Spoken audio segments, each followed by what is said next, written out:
This might be beneficial to somebody who maybe wants to magnetize a baby that isn't magnetized, or has a magnet that moved when it got home. And we don't need to undress her and take her apart. We're just gonna pop off her head. So a little bit of a warning for those of you who are squeamish about watching this stuff. I'm going to take this baby's head off. It's not gonna hurt her, she's not real. But if it disturbs you to see the visual, you might wanna fast forward or just maybe watch something else. And that little zip tie is being stubborn. There we go. Again, be sure you do not scratch that paint. We'll just set her over here. And I have a feeling I know what I'm gonna see in there. It did move just a tiny bit, and that glue did melt in there. I didn't even think about that. So I don't have to take everything out because I can visualize the magnet just fine. I'm gonna pull off the painter's tape. And if you ever get a baby of mine and you look inside and you see painter's tape, I don't want anybody saying, oh my God, she put a magnet in with tape.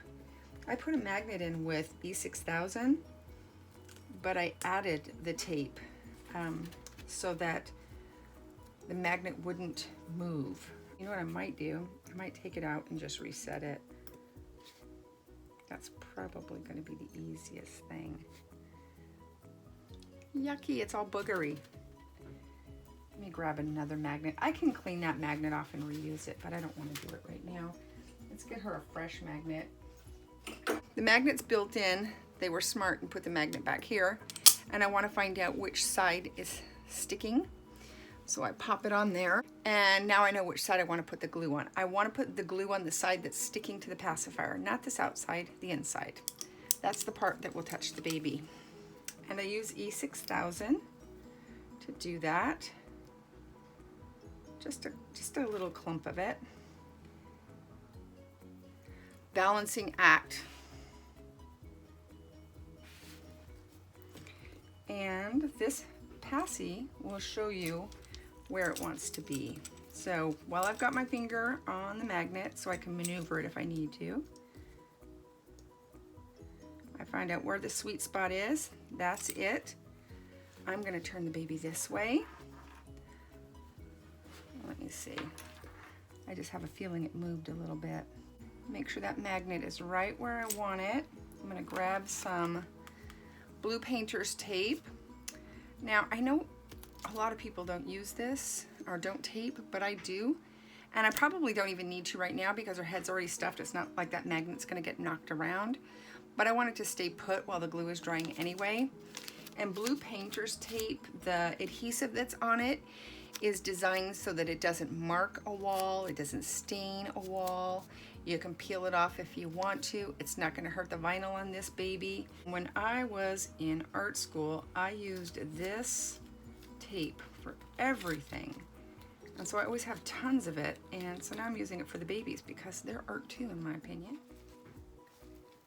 Okay, we got that magnet in there and it's taped and sitting and I've let it dry. It's been about, I don't know, a couple minutes. E6000 doesn't take long and it doesn't have a lot of water in it. I don't even know if it has any water in it. So it isn't like if it isn't totally dry or cured that it's gonna create a moldy situation in there. It's not, so it doesn't have to be all the way dry, but I want it to, you know, be thick, tacky at least so that it's not gonna move around. And what I'm doing right now is cleaning off all the adhesive off my hands because I don't want to transfer that on to the sculpt. It's yucky, it's sticky, and it doesn't come off easily, and I don't want to hurt the paint. And I don't have running water in my studio.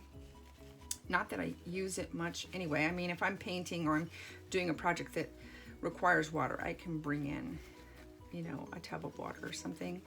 But I have this cute little container that has water and just the tiniest bit of mild soap so that if I need to do some quick cleanups, it's not a big deal.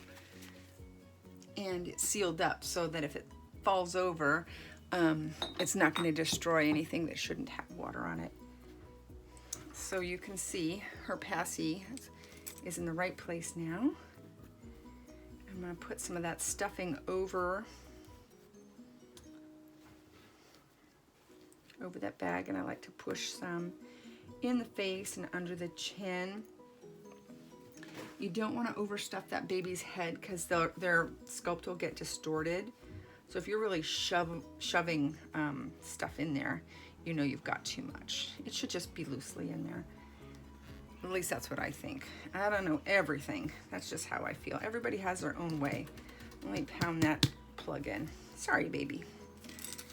And let's get her finally put back together. I know that was a bit of a detour, but you never know, you know. People have questions, and if somebody else can answer them, awesome. Let's sit her up a little bit.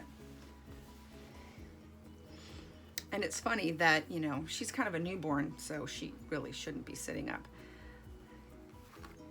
And it irks me, and I know it bothers a lot of other people when people pose reborns, especially sleeping reborns, for photography, and they have them sitting there playing with toys when you know that a reborn, first of all, can't sit up on its own, so that looks weird, and they're playing with toys while they're asleep.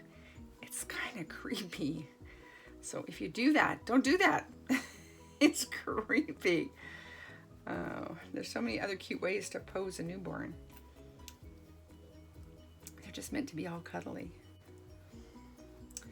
Here's another thing. This is a good time to put in any scent that you want to put in. I am not scenting this baby. If I do, I will use the perfume that I created for that purpose. I created a couple of really nice perfumes. One of them is called Blue. It's kind of baby powder, yummy new baby smell. And then I did another one called White, which is super sweet. And then I have another one that I'm working on